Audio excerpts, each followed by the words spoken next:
Hi and welcome to Healthy Life Hacks. I'm Jennifer Jeffries, the present day wise woman. I'm a realistic naturopath coming to you from the surfing beaches of Australia. This show is for those of you who are wanting to really rock your life and rock your health and just live from a place of prevention, not waiting to get sick and tired and sucky. That's it. So let's get into today's episode. Life is like a cup of tea. It's meant to be filled up and enjoyed with friends. I love a cup of tea. I really do. I really love sitting down and enjoying a really good cup of green tea, and especially sharing that experience with friends. I have some of my best memories are in places like Taiwan. I remember one day in a town on the East Coast, east out from Taipei, sitting with a gorgeous friend up there, and we sat for about 6 hours just sitting, overlooking down on the town in this little village that's famous for tea, drinking tea and just chatting. It was just one of those memorable days of my life. I absolutely loved it. I see nowadays as a naturopath that lots of people are drinking more tea than coffee, and that's good, except maybe not so good, depending on how they're doing it. So first, let me just touch on, is coffee bad for you? No. What's bad for you is drinking. We drink, we don't eat. Drinking crappy coffee, crappy grade instant coffee, and drinking too much of it. The coffee close to nature, really good quality coffee and not made into a great big milky latte or something like that it's okay. It's caffeine, but in balance, it's okay. With everything in life, it's when we go out of balance, we go to the extreme that we have trouble. So the thing in things like coffee is the caffeine. A bit of caffeine's okay for you. Too much caffeine is not so good for you. And it taxes your adrenal glands. And I've been going on already in these podcasts about looking after your adrenal glands. So some people are going, well, I'm going to be healthier and I'm going to stop drinking coffee and I'm going to drink more tea. But guys, tea still contains caffeine. It really does. And again, it's okay. But if it's close to nature and in balance, it's all right. But sometimes tea can be not as good for you as coffee. And I want to explain why. So I guess we'll start off first with what it is. So tea is a bush. It's the Camellia sinensis is its botanical name. And it is this really cool, lush, green looking bush that they pluck the leaves from. And then they're dried or fermented. And that's what we make tea out of. So just to explain the different kinds, we've got white tea, green tea, matcha green tea, oolong tea, black tea, and then all the flavored kind of teas. Bear with me for a sec while I explain them, because I promise it will make sense. So the first off, the one that is the closest to nature is white tea. So white tea, and I'm not talking about your regular cup of oolong tea with milk in it, as that's white tea. No. I'm talking about white tea being the little baby leaves on that tea bush. They're picked, not fermented, they're just dried, and that's white tea. White tea and green tea are around 60 to 80% antioxidants. Those things that the micronutrients that absolutely protect our bodies. Really, really, really important and really good for us, just on every level. So white tea is the closest to nature, the baby leaves of the tea bush. But then we go to green tea. Now, green tea is the same leaves grown to their full length. Okay, grown to the full length. Again, just close to nature. They're picked, they're dried, they're not fermented, really rich in super antioxidants, 60 to 80%, outstanding cuppa, just so good for you. The next one is matcha green tea, which is your Japanese green tea. It's still a green tea, it's just a different variety. And it's really cool because it has 137% more antioxidants. Matcha green tea is awesome. That's the one that you generally find powdered that they use in the Japanese tea. It's really cool too. So they're the closest to nature. They're just the tea bush is grown, the leaves are plucked, they're dried. Ta-da! That's the tea. Simple. But then the next step is the one where we go one step away from nature. And that's oolong tea, which is really famous up in places like Taiwan. And when I'm up there, I drink plenty of oolong tea. I love oolong tea, but there's a difference. So oolong tea is the same tea bush. They pluck the leaves, But then through the drying process, the leaves are partially fermented. It's taken a step further away from nature. So it now has less antioxidants and more caffeine. Okay, less antioxidants and more caffeine. It's gone away from nature.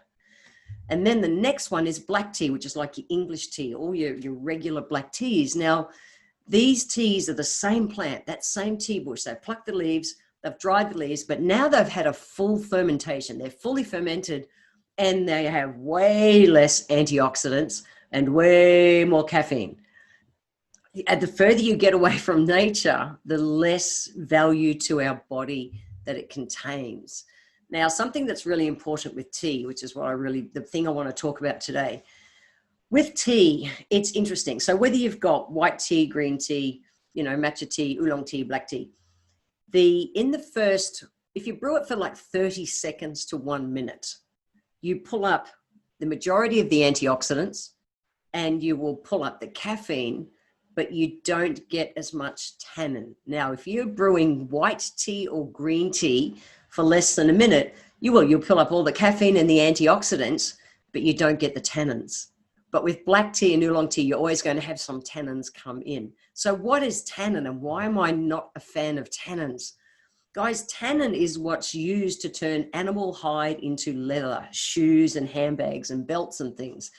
It tans it, it dries it out and takes skin, which is what an animal hide is, and turns it into leather, which is tough as nuts. It's crazy.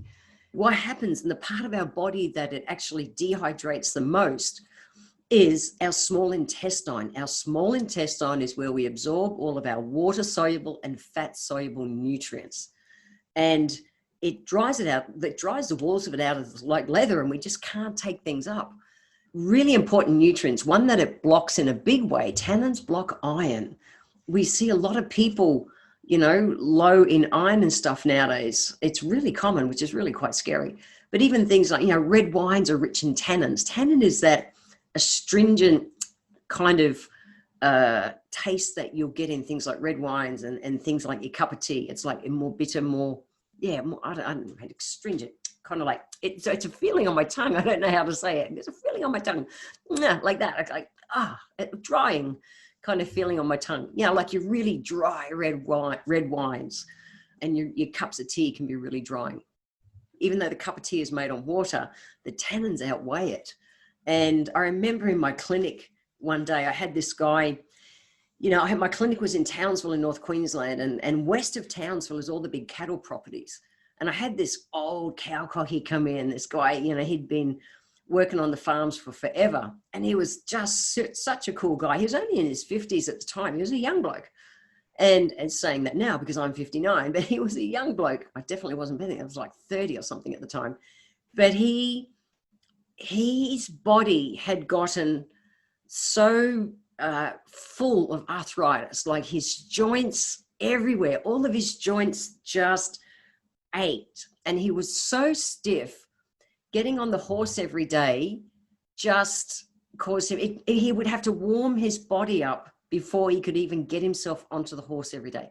For him, that was the ultimate stress because he had lived working on a horse every day his whole life. So his joints had started to dry out. And I did a consultation on him. And this guy, he lived out in the middle of nowhere on a big cattle property. So nowhere near fast foods and crap foods. They killed their own animals, their own meat and ate that. It was all good. He had a bit of bum glue, a bit of white bread because they'd make their own dampers and stuff. But really, he was okay. So then I'm doing the consultation. I'm thinking, man, why is your body so dried out? And then I said, what do you drink of a day?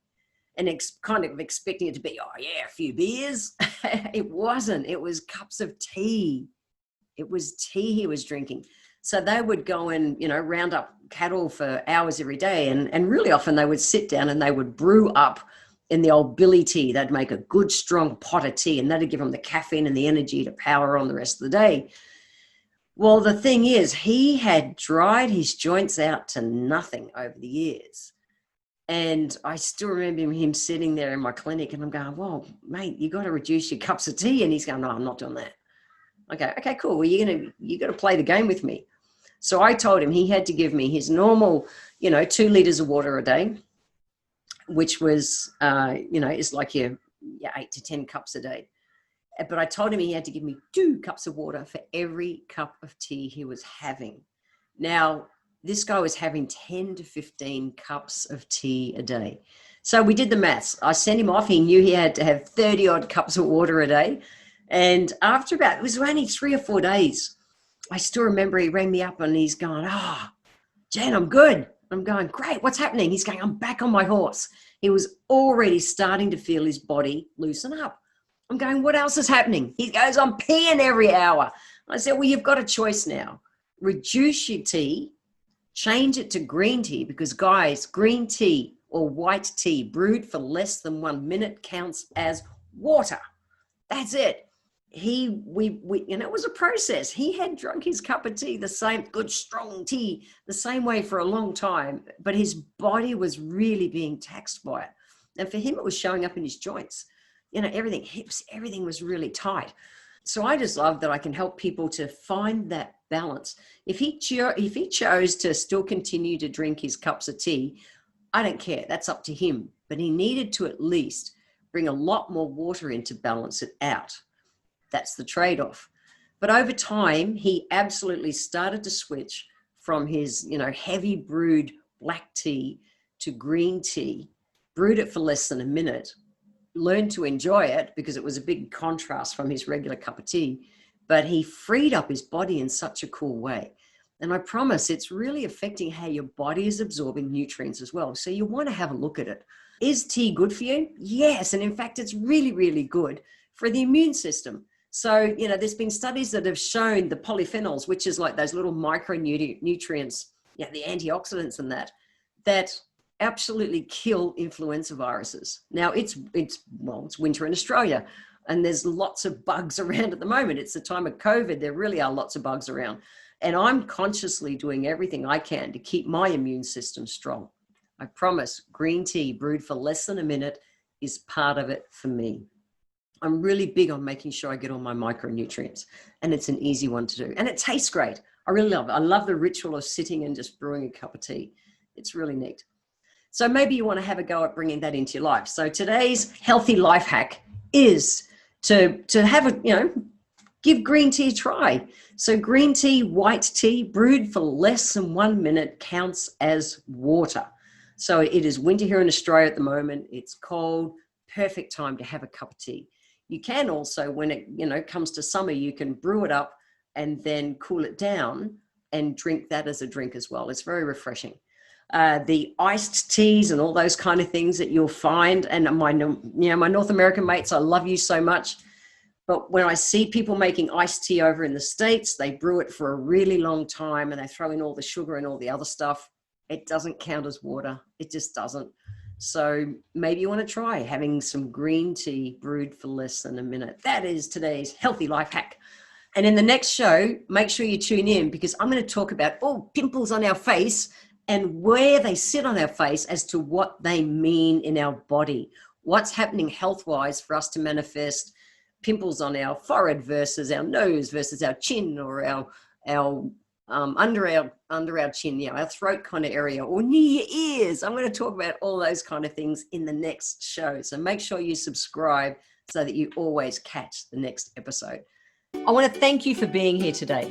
If you enjoyed this episode, feel free to share it with your friends and scroll down to the comment section, guys. It's below the description of the video, because click into the line that says add a public comment. Add your comment, click the comment box, and every month I draw one lucky person who leaves a comment down below to have a free 1-hour consultation with me. Also, be sure to subscribe to the show and like it so that you're always catching that next episode. If you'd like to receive a free copy of my Feed Your Body ebook, simply click the link in the comments below, join my newsletter, and you will get the free ebook sent to you nice and easy. So I welcome your emails. You can write to me at podcast@healthylifehacks.com.au. Until next time, guys, remember that when it comes to life, live it, love it, and get on with it.